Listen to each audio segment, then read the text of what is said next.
જીવનમાં જ્યારે કોઈક વસ્તુ શીખવા જાઓ ને ત્યારે તમારી પાટી કોરી રાખવી તો મજા બહુ આવે. શીખવાની મજા તો છે. નહોતું અમદાવાદમાં એક ભાઈ સંગીત ક્લાસ ખોલ્યા અને એમાં એનાઉન્સમેન્ટ કર્યું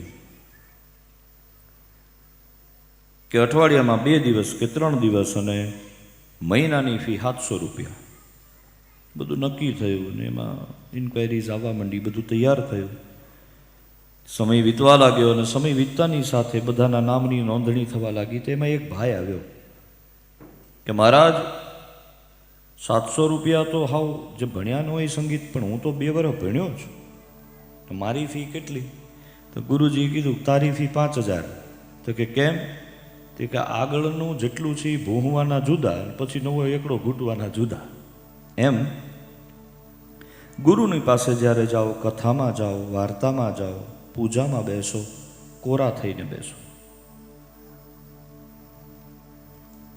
અગ્ન થઈને બેસવું એટલે ભગવત પ્રાપ્તિ થાય છે.